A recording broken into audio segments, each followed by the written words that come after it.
Right now with a lot of dance companies, a lot of nonprofits as well, but really my focus in the past couple of years has been with dance companies and performing artists. I come from a theater background. I used to have a sketch comedy group, improv group, many years ago, and I have an interest in interactivity, interaction design, location-based services, all these like site-specific work, right? Kind of in the broadest sense. So I've been creating kind of site-specific work on websites on the web for these dance companies. One of the dance companies that I'm just going to skip all these here. One of the dance companies that I've been working with is Misnomer Dance Theater. So this is that's Misnomer there. That's Chris, and that's Coco. Chris is the artistic director and choreographer, and essentially I launched a blog, set up a YouTube page, got a bunch of videos, really kind of put their social media, before it was called social media, on steroids. And we entered an online contest, and maybe I should do a presentation on this on a separate day, but we won, we entered a $10,000 entrepreneurship contest, and it was called Idea Blob. You know, at the end of 1 month, the person with the most votes, or the company with the most votes, would win $10,000. We used MySpace, Facebook, we used everything that we've been doing for the past year. Really just developing relationships with people, me contacting people, forming connections within the dance community. And we essentially, what industry people would call monetized our social network. We asked every single person to vote for us. We got a bunch of votes and we won $10,000. Woo! This is awesome. After that, we applied for a grant to develop something called the Audience Engagement Platform. And that's, if you go to misnomer.org/AEP, Audience Engagement Platform. So we won a grant from the Doris Duke 5-year grant to develop this out and replicate it. So these models are sustainable, replicable for other dancers, performers, performing artists, arts organizations, presenters, and that kind of thing. So that's my little spiel on Misnomer. This past December, we did a live webcast here. This is I'll just kind of play it out here. This was broadcast from the Joyce Soho, which I think is probably the first time that they've done a live webcast from the theater, from Joyce Soho. We had, over the course of the entire run, we were sold out. It's an 80-seat theater like this.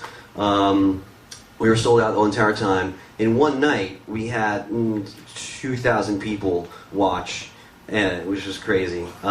We had people in Israel at like 3 in the morning watching, chatting, saying this is amazing, I've never heard of this company. So, long story short, a lot more people are going to come visit your website than are going to come to your venue or see your show.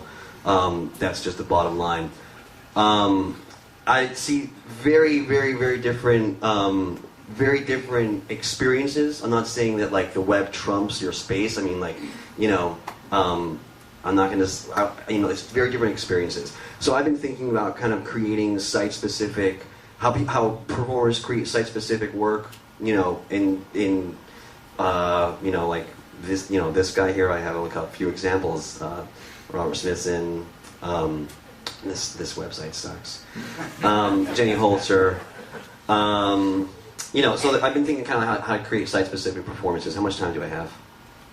1 minute. Okay. So I have been working with Unita Castro. She has a Twitter account, and she has a writer posting on Twitter about these 2 fictional characters in her performance. So there's 2 separate experiences. There's a performance, and she is doing site-specific work inside of a bathroom. She has a writer twittering, which is a totally different experience. You can see the Twitter thing and never see the show. You can see the show and never see the Twitter thing. But when I'm working with her, is to kind of think about her work also in a site-specific way. So I'm helping her develop this Twitter project and helping her redevelop her site. And we just recently put out a call for proposals. So we're looking for developers, artists, programmers, and people of all sorts to kind of take her Twitter feed and develop a project in and of its own. So those are some things that I'm working about. I will post all these links on my blog, arrowrootmedia.com. And that's about it. All right, thanks so much.